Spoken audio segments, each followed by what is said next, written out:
Pfizer a présenté son vaccin comme étant sans danger pour les femmes enceintes. Cependant, en février 2021, Pfizer possédait les rapports de 458 femmes enceintes ayant reçu le vaccin COVID-19 de Pfizer pendant leur grossesse. Plus de la moitié de ces femmes ont signalé un événement indésirable et plus de 10% ont fait une fausse couche, souvent dans les jours qui suivaient la vaccination. Pfizer disposait aussi des informations de sa propre étude d'octobre 2020 sur la grossesse chez les rats, indiquant que son vaccin COVID-19 était probablement lié à une infertilité, à la perte de portée et à une progéniture mort-née. Deuxièmement, la sécurité liée aux affections cardiaques telles que la myocardite. Pfizer a toujours nié l'existence d'un lien ou d'un signal de sécurité entre son vaccin COVID-19 et la myocardite ou la péricardite. En effet, le 18 janvier 2023, lorsqu'on lui a demandé si son vaccin provoquait des AVC ou des myocardites, le PDG de Pfizer, Albert Bourla, a déclaré, je cite, « Nous n'avons pas vu un seul signal, bien que nous ayons distribué des milliards de doses. » Fin de citation. Un signal, c'est-à-dire un signal de sécurité qui se réfère à une conséquence négative. Or, comme Pfizer le savait, le gouvernement américain, l'armée américaine, des gouvernements étrangers et d'autres avaient constaté que le vaccin COVID-19 de Pfizer provoquait des myocardites et des péricardites. Troisièmement, l'efficacité sur les variants.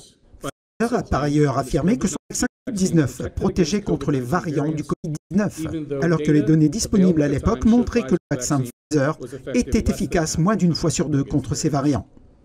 Enfin, la transmission. Pfizer a incité les Américains à se faire vacciner pour protéger leurs proches, ce qui signifie clairement que le vaccin contre le COVID-19 de Pfizer permettait d'enrayer la transmission du COVID-19. Pfizer a admis par la suite qu'il n'avait même pas étudié la transmission après que les personnes aient reçu le vaccin et qu'il n'avait pas cherché à savoir s'il pouvait affirmer que le vaccin stoppait la transmission.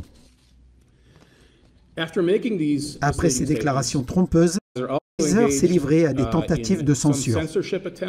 Des courriels révèlent que des responsables de Pfizer se sont coordonnés avec des plateformes de médias sociaux pour censurer tout discours critiquant l'innocuité et l'efficacité du vaccin COVID-19 de Pfizer.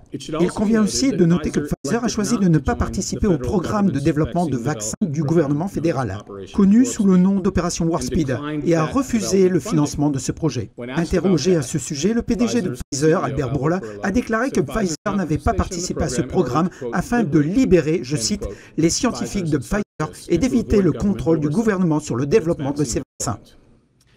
Il a ajouté, je cite, « Ils veulent des rapports, je ne veux rien savoir de tout cela ».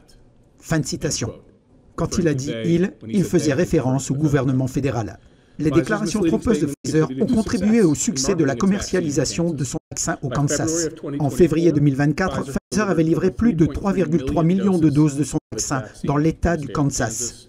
Cela représentait plus de 60% de toutes les doses de vaccin administrées dans l'État du Kansas. La plainte est déposée aujourd'hui et comme je l'ai déjà dit, elle s'inscrit dans le cadre d'un effort commun à plusieurs États, dans lequel d'autres poursuites pourraient suivre en fonction de la réaction de Pfizer.